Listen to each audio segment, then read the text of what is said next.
Hello everyone, we're live again and today is day 3 of our challenge, the Shakti 72-hour metamorphosis. So I just wanted to check in with you and find out how you're doing, how is everything going, where you're staying. I hope that you are still keeping safe, keeping healthy. And yesterday I explained about an Ayurvedic detox tea that's very good. And now new research has come out, and especially in India, a lot of Ayurvedic doctors and even general physicians who practice, allopathy are recommending that you stock up on B complex, on vitamin C, on zinc, and you do a salt water gargle every day, and you do an Ayurvedic technique which cleanses out the sinuses and the nasal passages called Jalniti. So I hope that, or you could even take a spray bottle at any chemist store and learn how to kind of pump your sinuses so that the water goes, circulates and comes out, saline water. In Ayurveda it's very simple. You just get a Jalaniti pot and you just open your mouth and the water circulates, and then you do the other nostril and just tap your head out correctly from behind, so you empty out all the stagnant water. Also, I explained about a detox tea, so I hope that you can start doing it. I have a cup of detox tea right here, and today we're talking about the soul connection, your soul connection, the divine you. Now I know that there is nobody on the live right now, and I totally understand that it's a Sunday, so even in India it's going to be tough for the 2 or 3 ladies who signed up to show up, but that's fine. This is all on replay, so you can watch it whenever you can. What is a soul connection? That's the number one thing, right? What is a soul connection? A soul connection sounds like a very deep concept, and it is, because we are the only species on this planet that has a consciousness or a soul that we can recognize. Everyone is blessed with a consciousness. I think even animals and plants, according to Buddhism, we all have a consciousness. However, I think as human beings, we are the only species that has awareness of this consciousness of the soul that we are. The soul is basically immortal, right? The body will perish, your faculties of course will perish with your body, but the soul is something that is immortal and that is eternal. So since we recognize and we have awareness that there is this soul connection with ourselves, I think it's important to nurture that. Because once you start nurturing the soul connection with yourself, then things like the higher self really kick into action. Otherwise, you're always operating from a place of ego. Now, what happens? Okay, so let's make a distinction, first of all, between the ego and the higher self. So, the ego comes from a place of self-preservation. A lot of fear is attached to it, fear of loss, fear of not being recognized, fear of alienation, fear of not being validated. The ego is also very necessary for us. I'm not saying it's you need to weed it out completely, because it's going to be really impossible to weed out the ego completely. However, the ego needs to be tempered. I won't say tamed, it needs to be tempered with the divine self. So, for example, I had a lot of ego when I was in show business, because I was always in self-protection mode, because as an artist you are always insecure. I don't know a single artist who's actually really absolutely absolutely 100% centered and confident, and not because they can't be, but because you are always on the back foot when you're dealing in something as fickle as the entertainment industry, because you're only as good as your last hit, whether you're an artist in a movie business or whether you're an artist in the business of showbiz, in terms of a singer or performer. Any artist, even a painter, a dancer, you're only as good as your last performance. So think about it. If you're only as good as your last performance, there's a lot of fear attached to it. There's a lot of insecurity attached to it. There's a lot of uncertainty attached to it. There's a lot of jealousy that comes in. There's a lot of undercutting because of that jealousy. There's a lot of, kind of sneaky behavior. But it's all coming from a place of ego, because the ego is kind of your go-to for self-validation. The ego is, it's kind of a false sense of real self. Hi Manpreet, thank you for joining me. So it's only you and me right now, but you can go back and you can see what you've missed, but thank you for joining me. I hope you're having a pleasant day. Okay, so we're talking about the ego, Manpreet. So when you talk about ego, the ego is necessary for us to function in society. Because if you completely give yourself away, and if you completely allow yourself to be a proverbial doormat, then what happens is you actually start falling into these victim patterns. Oh, this always happens to me. Oh, I'm just like this. No, I can't. Because you're so used to this victimization, because the other person is so strong coming on to you. And because you think you want to tame your ego, you want to let it go completely, you have to behave a certain way. You need to temper your ego with love and compassion. We were going to get into it deep today. Hi Manpreet. So you need to temper your ego with love and compassion. Now, how do you temper your ego with love and compassion? It's like, you're making this very delicate, dish, something to eat. You don't want to throw in every single spice into it and ruin the flavor where it's absolutely, completely overwhelming, right? You want to temper it. You want to add a little bit, just a little bit of spice, just a little bit of herbs, just a little bit of... So you temper it, and the flavor starts kind of getting more complex and more enjoyable. So you've got to temper the ego with your higher self. Now, how do you temper it? By practicing love and compassion towards yourself. Now, how do you practice love and compassion towards yourself? By sitting in silence, by meditating, by really understanding who you are. You don't even need to meditate as in, really go into a deep meditation. Close your eyes twice a day. Take 5 minutes out. It's also good for your eyes, right? So close your eyes twice a day. Take some time out.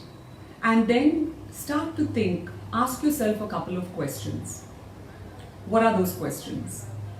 Ask yourself a fundamental question. Who am I? Now, who are you? You are not your name. You are not your body. You are not the jewelry you wear. You are not from a particular religion. Those are not who you are. You are not Christian. You are not a woman. You are not fill in the blank. Who are you? You are a divine being. You have full potential. You are as unique as your thumbprint. All these things that, when somebody asks you, what's your name? That's your name. That's not who you are. So whenever you say something like, I am Avril, right? When I say I am Avril, I'm just using a label. I could have been, in some other language, like in French, which is the language, in French, Avril means April. Now, I was named Avril because my father's got some Portuguese blood in him, and so they wanted to name me something fancy, I guess. So they named me Avril. So actually in French you would pronounce it as Avril. But that's just my name. So in France, my name means April. It's the name of a month. You have people who name their children Apple. But if you were normally talking about an apple, you would think it's a fruit. People name their children India. But India is a country. So that's just a label. So this is basically a plastic cover. But in some other language, they could call it another name, right? So what I'm trying to say to you is that these are all labels. I am Christian, I am Hindu, I am Buddhist, I am a entrepreneur, I am a hasif, I am a whatever, fill in the blank, I am gay, I am bisexual. These are all extensions of who you are. These are all labels of who you are. But who you are is a full potential divine being that has a deep, deep soul connection because you recognize the fact that you have a soul. Now, having a soul, having intuition, having rationality, these are all higher faculties. Now, animals have the same faculties as our five senses, right? They have eyes, they have ears, they have a nose. So they have the lower faculties, but they don't have a soul connection. They don't have human intuition. They don't have rationale. They don't have logic and reason, right? They don't have those. We are blessed with those. Why? Because in the pyramid of evolution, human beings are the highest in samsara. Samsara is the never-ending cycle of birth, life, death, rebirth, right? So in this particular dimension, human beings are the highest. Now, if you were to evolve even higher, you would have to leave this physical body and you would evolve into the next dimension, which could be an asura, it could be a demigod, it could be a god. Now, these are all debatable concepts which I don't want to get into because not everybody has a leaning towards philosophy and studying different religious traditions, especially something like Buddhism, where we don't really believe in the concept of religion the way other people believe in the concept of religion. We believe more in, we have the seed of enlightenment and we could be enlightened just like the Buddha.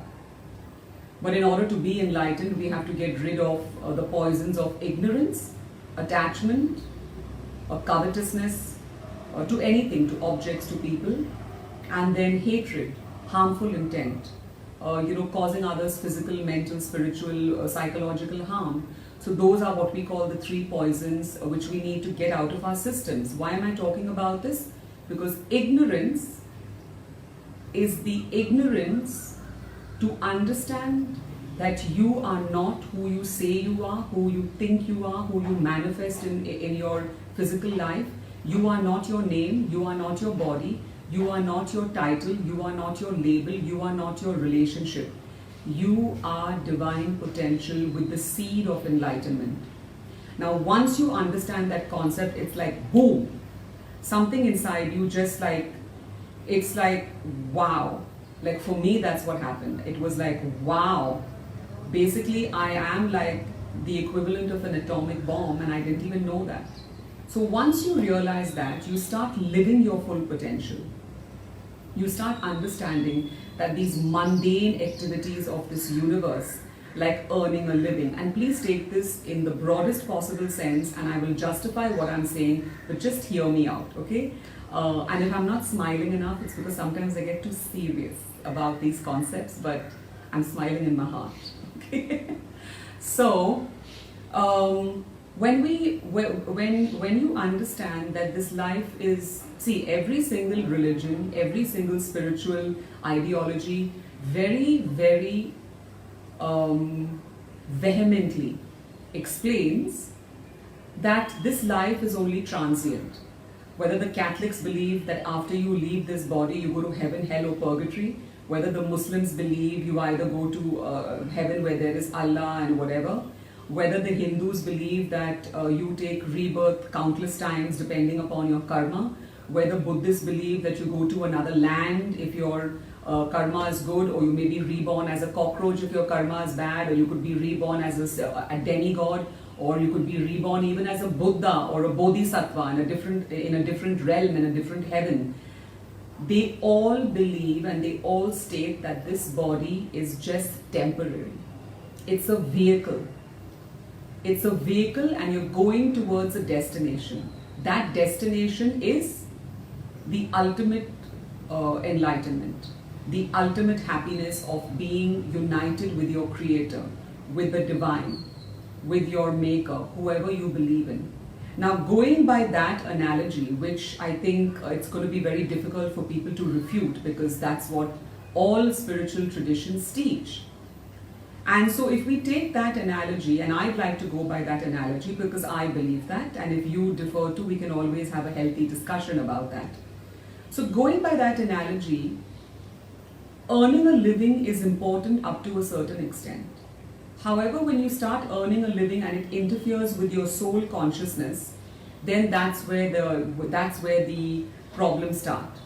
Relationships are important, but if you put yourself last and if you only focus on the other person all the time because that person, that sentient being is your child. Now we say sentient beings in Buddhism because we are beautiful, beautiful, full potential beings. And we call sentient beings because we're not talking about just human beings. We're talking about species of plants and animals, and everything is a sentient being on this planet. So a human being is also a sentient being. So I have the habit of saying that. So in case you're wondering, what the heck is she talking about? I just told you. So if you're going to put your relationship with your child first before you, conventionally it may seem to be very, very, selfish. But it's actually not, and I'll explain why.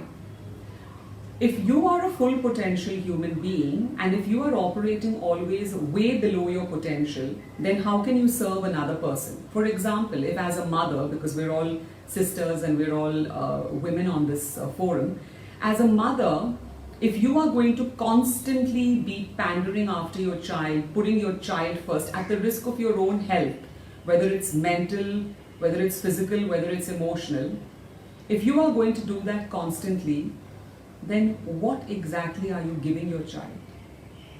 What exactly are you contributing to your child's life? You're going to be irritable, you're going to have a certain amount of angst, you're going to have a certain amount of impatience. So how does that translate to a child? Because children are adults in little bodies. They may not understand language, but they understand everything you do and how you act and how you speak, because it's the energy that speaks to them. Now we spoke about energy on the first day. So the way you speak has an energy, the way you act has an energy. So the child understands. In fact, children, I work with a lot of children and they say, "Mummy is always tired. Mummy shouts, but I know that she's tired." That's a fact. The same way if you act with your spouse or your partner or your colleagues, there's always going to be that sense of, that sense of rush, that sense of urgency, that sense of not being able to give your best because you yourself are not happy. So I always say that all self-care, all care begins with self-care. All love begins with self-love.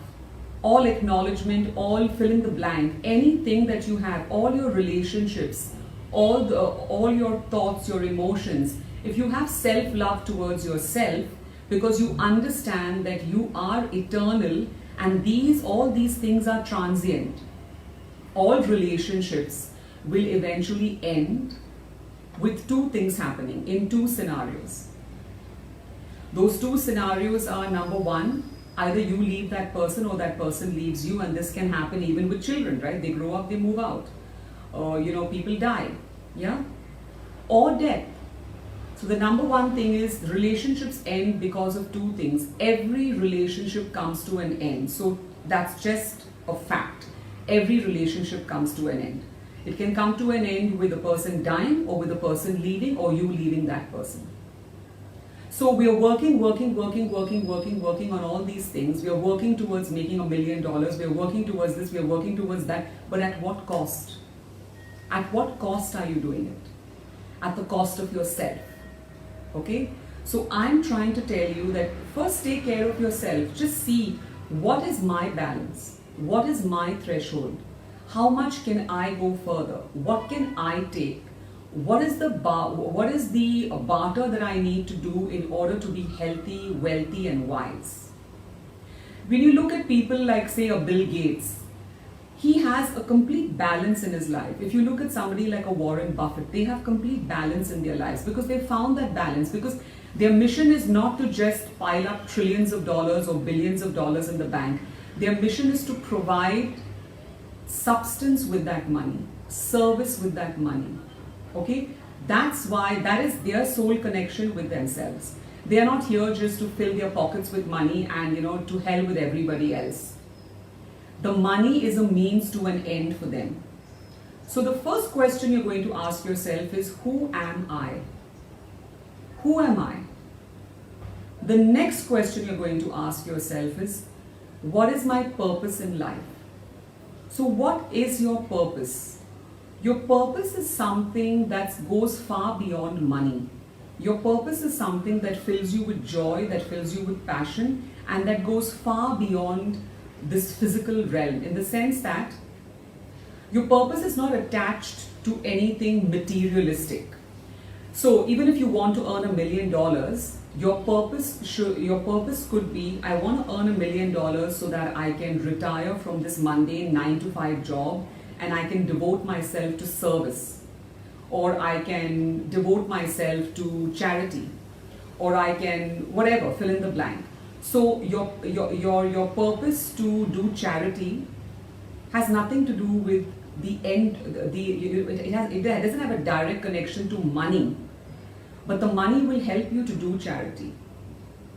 Your purpose to retire and to receive teachings and to travel the world and be a spiritual seeker has nothing to do with materialism, but the money will help you to be able to live 365 days or maybe 1 year as a backpacker traveling to spiritual destinations. Your purpose is something which resonates with your soul. So the way you can think about your purpose is that if I had X amount of money, whatever amount of money would make you feel better, would make you feel like beyond this it doesn't make sense to me, I'm very happy with this amount of money in my bank account, that's your threshold for money, right? So supposing you said that if I had $10 million in the bank, what would I do with my life? That's your purpose.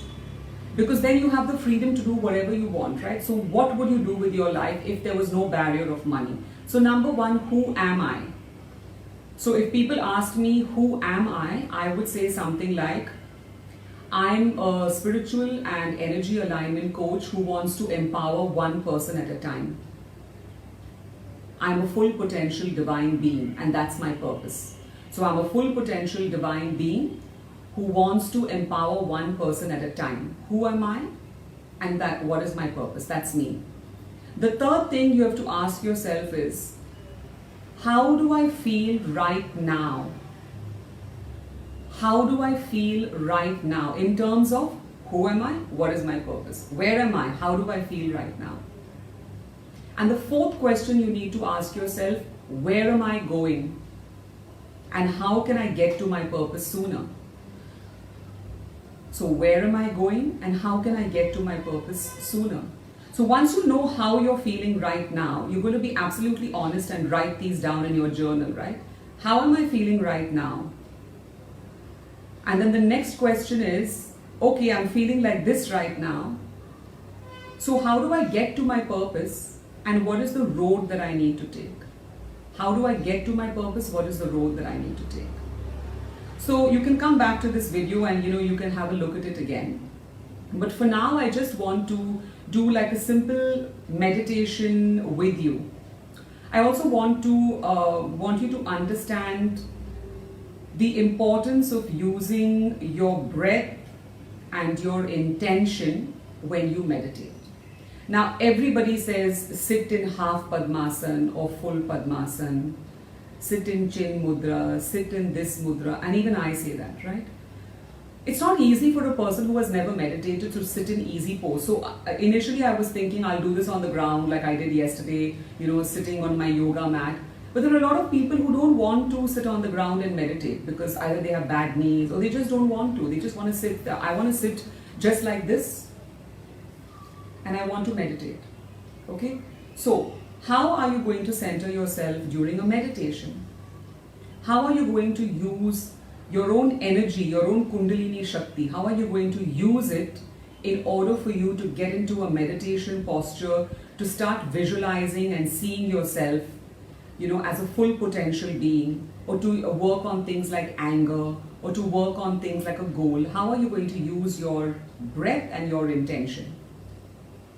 Your breath and your intention are extremely important in your evolution of your spiritual journey.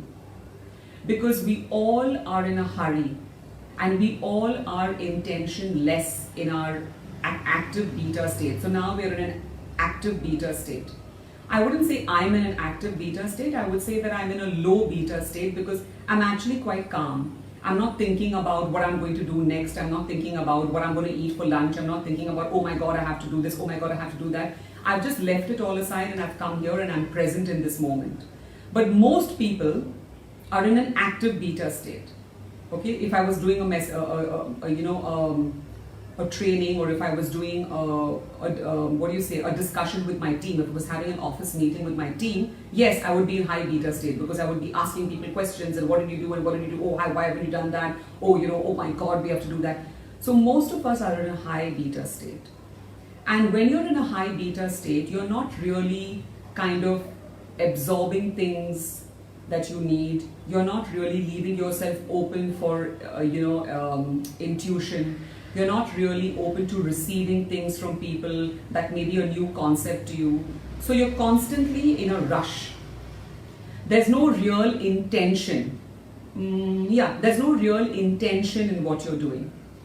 So even though you have intention, you're basically not able to process that intention because you're not giving yourself room to breathe. Okay? So how can you use your breath and your intention to establish a more soul connection with yourself? You're just going to sit in silence for some time. 5 minutes a day, initially. And I'm going to give you a beautiful meditation that you can do that's very easy. All my meditations are non-religious. All my meditations can be done in any way, sitting on a chair or in the ground or on the ground. All my meditations can even be done lying down. So you don't have an excuse not to meditate. Okay?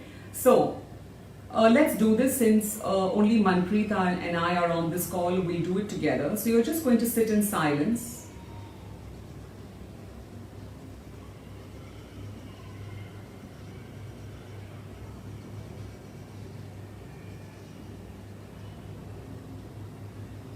You're not really doing anything. You're just observing. You're observing without judgment.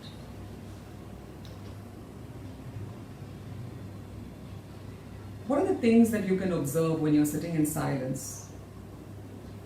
Your thoughts and your feelings. And your feelings are nothing but your emotions.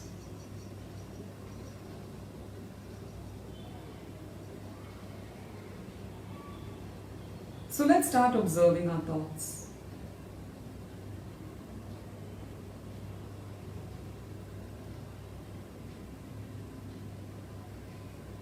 What are you thinking? What are the dominant thoughts in your mind?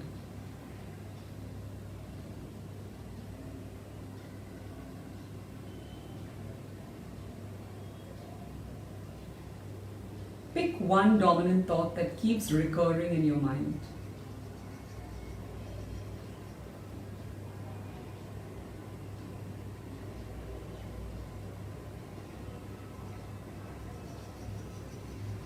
Now, is this thought a positive thought or a negative thought?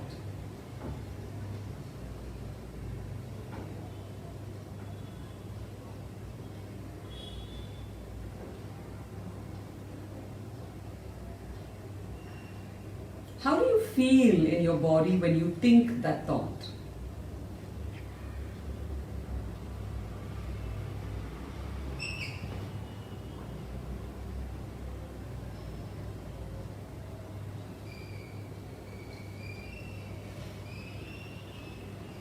Every thought is associated with a feeling.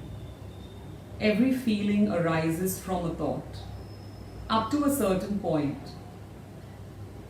And then as you get better at this, you can choose to actually feel a certain way. And when you choose to feel a certain way, feel an emotion, then your thoughts are absolutely controlled by that feeling, and that is an ultimate state of bliss.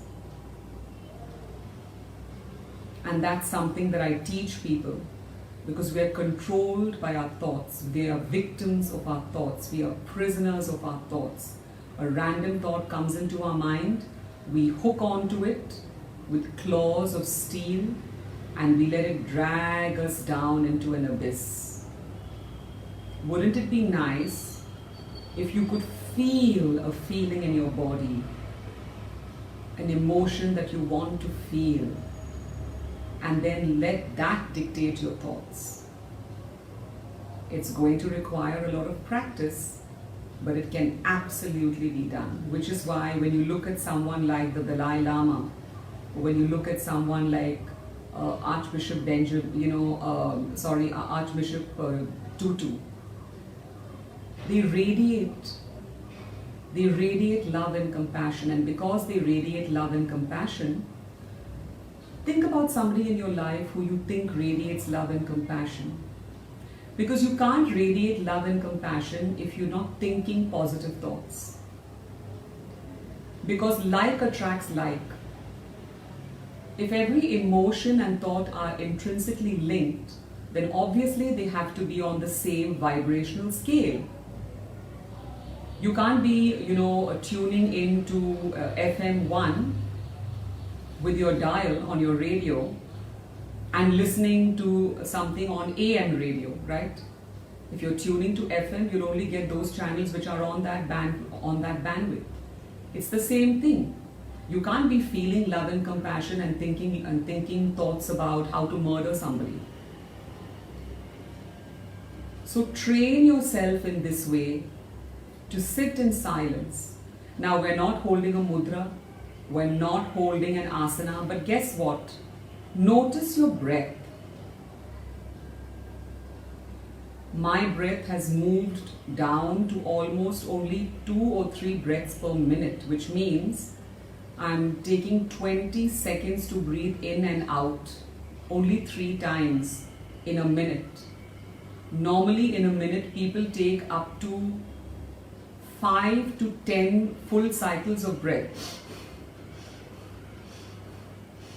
They breathe like that because you're breathing only from the upper register. And when you are operating in high beta, you can't breathe slow and deep, which is why every psychologist, every Ayurvedic doctor, especially during the COVID, every allopathic doctor is emphasizing on slow, deep breathing. Pranayama, what I spoke about yesterday, using different kinds of breath, using different Anulom Vilom techniques, using Kapalbhati, using Bhastrika or breath of fire, using a sheep shield, using long deep breaths, 20 seconds to inhale, holding for 20 seconds, 20 seconds to exhale. Why do we use pranayama? Why is pranayama called the breath of life? Because your breath is life. So Manpreet, since you're on the call, let me know how your breath and your thoughts slow down, because one leads to the other. And it's usually the slowing down of the breath that leads to the slowing down of the thoughts. And then you can pick and choose what you want to think. So let's take this a step further, okay? You don't have to put it in the chat now, you can put it in later. And it's my earnest request to all the ladies who are doing this later, let's help one another. Remember, we are rising in Shakti. So if you've had benefit, just like Gina and Branda have, and Sangeeta and a few other ladies have put in comments, they are helping other women. So let's help each other. Let's encourage each other by sharing our personal experiences. So let's take this a step further.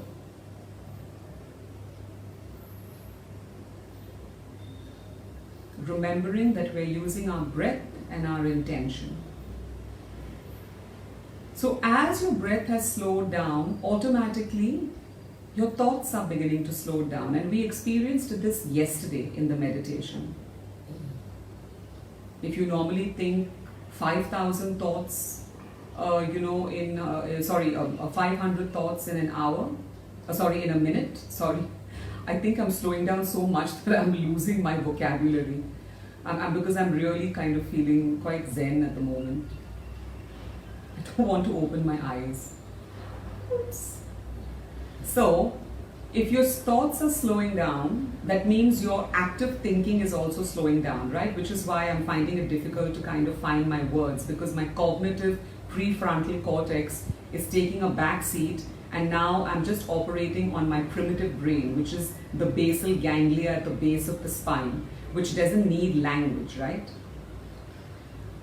So as you breathe deep and as your thoughts are beginning to slow down,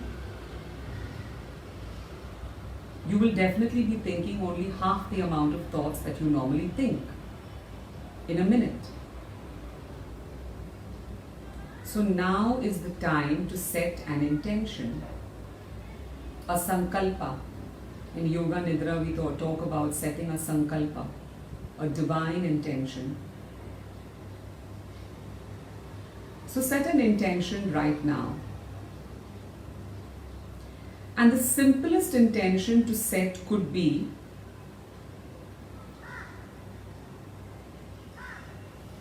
how can I bring more of a soul connection into my life? How can I be present to my divine unfolding within me? How can I establish a deeper soul connection? Because when you ask your higher self an intelligent question, it goes out into the force field, that is the universe, and cooperative components come back together to give you an answer for your highest purpose and your highest good. So if you can just do this for 5 minutes a day, can you imagine the progress that you're going to make? And usually we do this at the start of the day, because your mind is less cluttered. You're in a very, very low beta state, or you could be still in an alpha state when you wake up the first thing in the morning. You're not thinking about agendas and plans and who do I have to call and worrisome thoughts. As soon as you wake up, just start breathing deep. Focus on your breath. Use the cycle 6-3-9. 6 counts on the inhale, hold for 3 counts, 9 counts on the exhale. And breathe through the nose.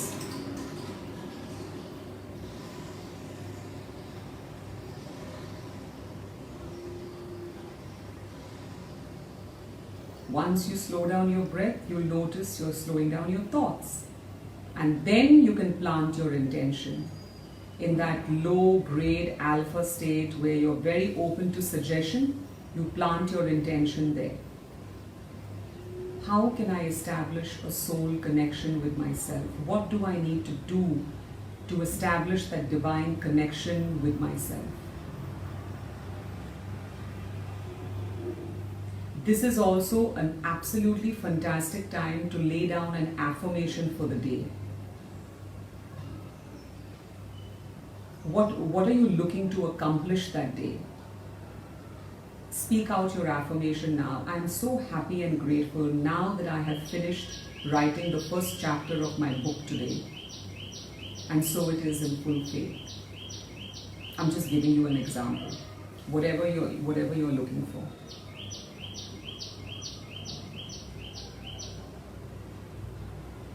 Now as you can open your eyes. Now as you do this, what's going to happen is you are going to establish an absolutely non-judgmental, beautiful love, like you fall in love with yourself.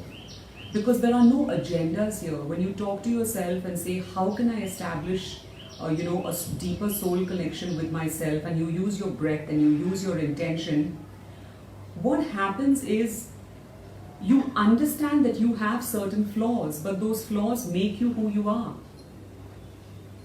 Like my flaws are, I'm too much of, I give attention to too much detail. I see things that other people don't see.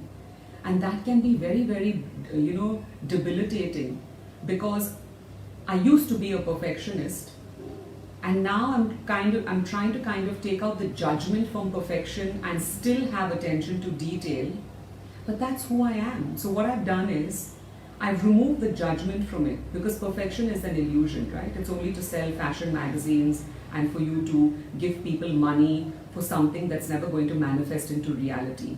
What matters is progress. Progress is real.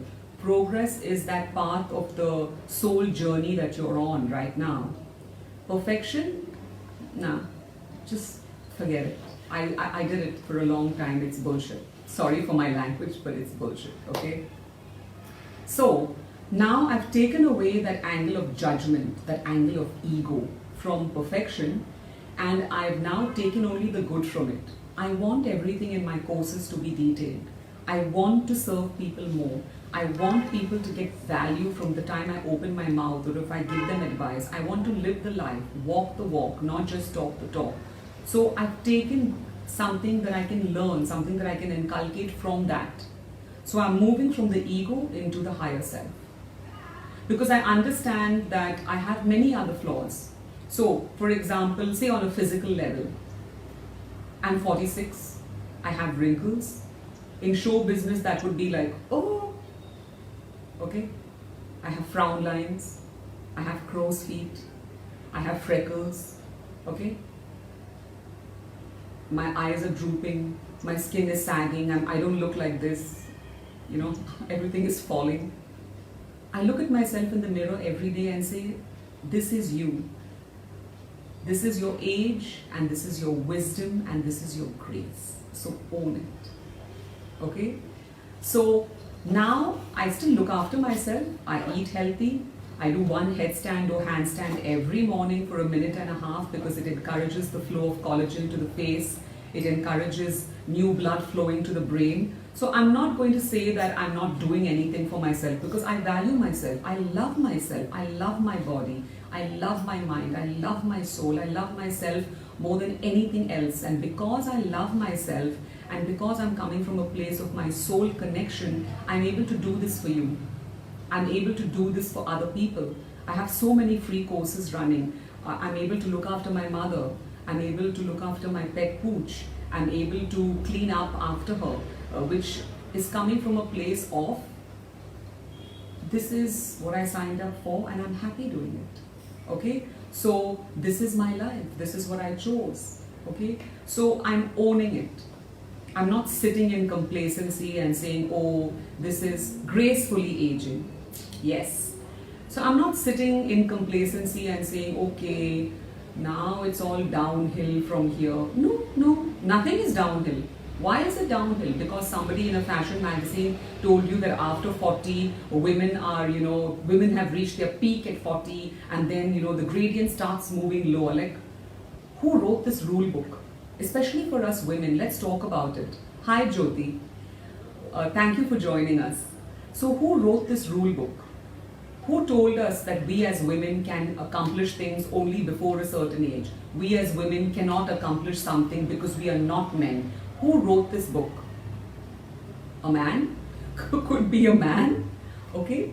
Or could be another woman who has not come into her own. But whoever it is, it's a person who only looks like you and me in terms of having 10 fingers, having 10 toes, having one brain, 2 eyes, 1 mouth. Why do we have to live our lives based on what other people think is the truth for them, or what other people want to manipulate us to think about? You find your own soul connection with you. Hi Jyoti. You find your own soul connection with who you are. Now the last thing that I want to talk about is, you need to balance the connection that comes from, you have to balance your soul connection with acceptance, forgiveness and science. Now what do I mean by that?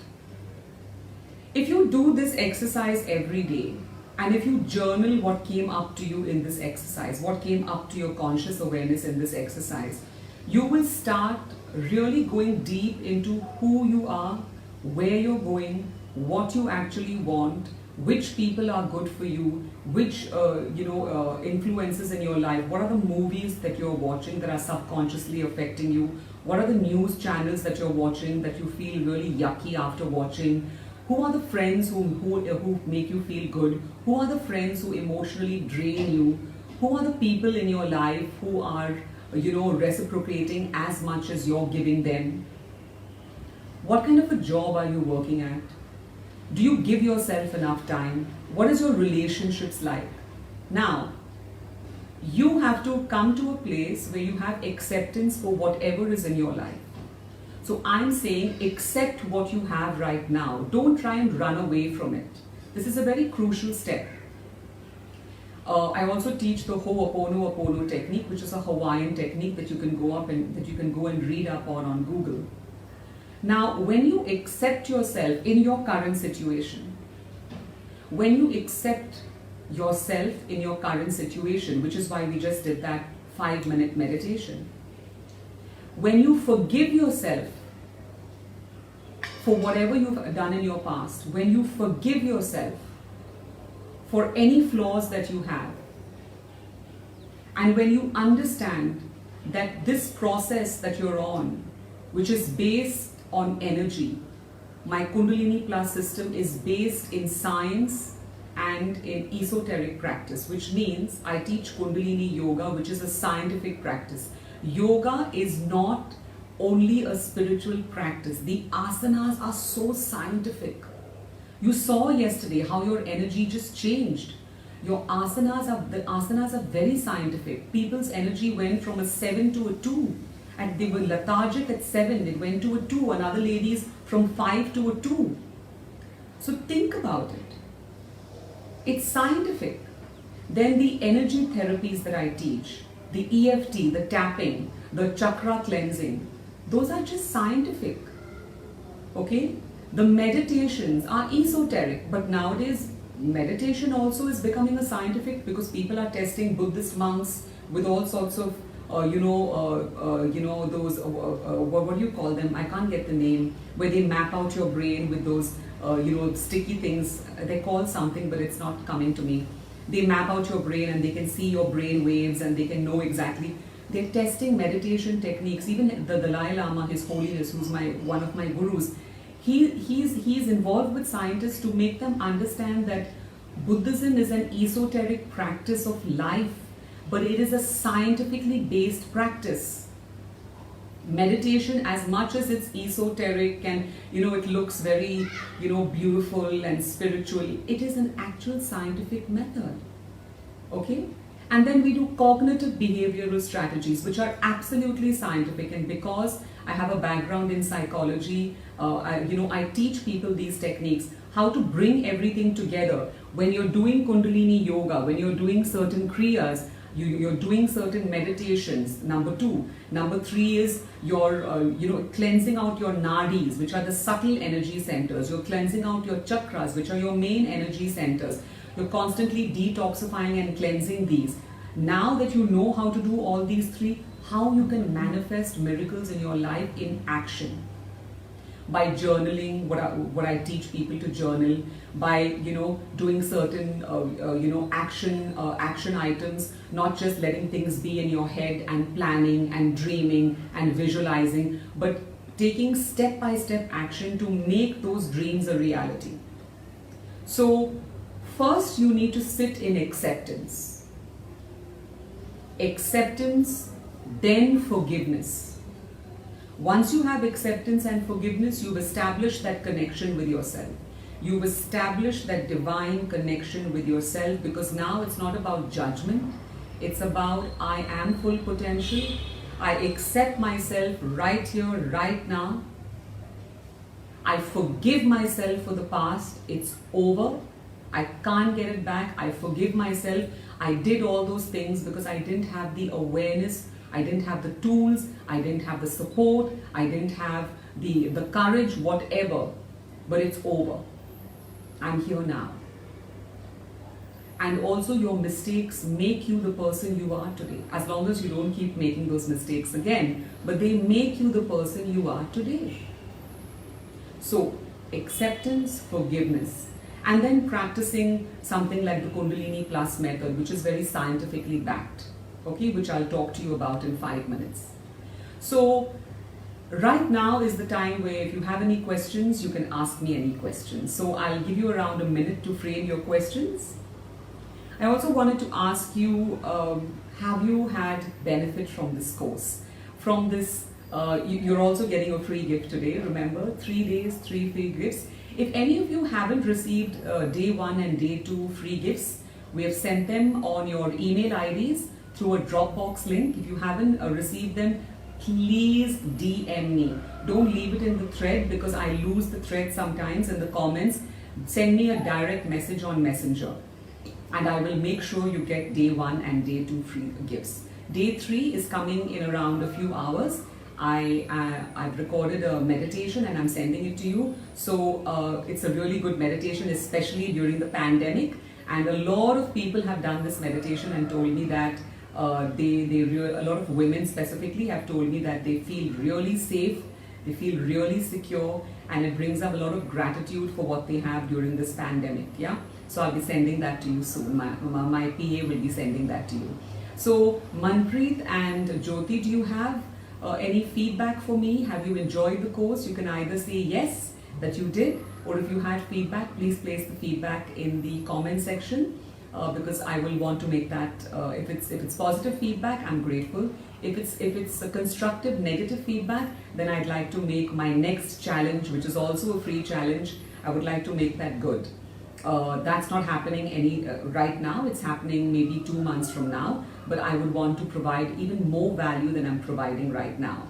So do you have any questions for me, or do you want to give me your feedback right now? I'm going to give you a minute to do this before I dive into the most exciting part of today's class and yeah, take it further. Okay, so I'll just give you a minute and you can let me know. Okay.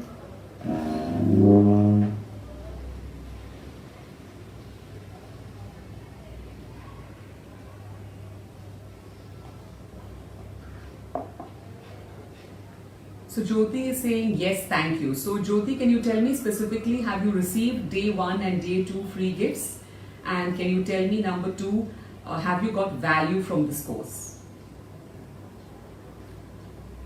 Manpreet, you're very quiet. So I'm just hoping that you've got value and that you have received, your free gift. Your problem is insomnia. So for insomnia, you can use, number 1 is, you can get some Bach flower remedies like, you can buy lemon balm and take a lemon balm capsule, or you can buy lemon balm essential oil on Amazon and you can just dab it on your pillow, or you can use lavender, or you can buy a tincture from a homeopathic store which I swear by. It's called Passiflora, Passiflora. I'll put it in the post description. Passiflora. It's a tincture. You put 20 drops into water and you drink it about, say, half an hour before going to bed. You'll sleep well and you won't have any of that grogginess in the morning that people get when they take a sleeping tablet like Restil or Calm Pose, and those are not good for you because they don't allow you to go through all the 4 sleep cycles. They just take you directly into deep sleep, so you miss the first 2 transition periods of sleep, so you wake up with this hangover feeling. Okay, Jyoti, I'm sorry to hear that this is your first class, but I hope you know that the replays are available, right? So no excuses. We are taking ownership for our lives. We are taking responsibility for our lives, because if we don't, nobody else will. Now, I would like you to go back and watch, because a lot of ladies can't be on these lives at the same time as us, but I have noticed that at least 70% of them are watching the replays, which is absolutely fantastic. So no excuses, Jyoti. You have to go back and watch the rest. Okay, so I've received a lot of positive feedback about the challenge from women in New Zealand, in Australia, and in the US. Specifically 4 or 5 women who wrote in to me. I'm so happy that I was able to serve you. If I don't see you again, and if you decide not to do the course, I bless you, bless you, bless you. I hope you find someone who can help you, and if you think that you don't need any help, That's absolutely awesome. Stay rocking, stay true to being you. If you are one of those sisters who has decided to take my help, big hugs from me to you too. Take care of yourself, and I'm going to see you on the other side of this course. So let's bow our heads. Let's thank ourselves for showing up, either on the live or on the replay. Send love, light, intention, Shakti to yourself and to all beings on this planet. I'm just going to sing a hymn for us. May it resonate with you. And this hymn is you blessing yourself. May the long time sun shine upon you, all love surround you, and the pure light within you guide your way on, guide your way on, guide your way on. Take care, be blessed by the divine from my heart to yours. Atma Namaste. Stay true to being you.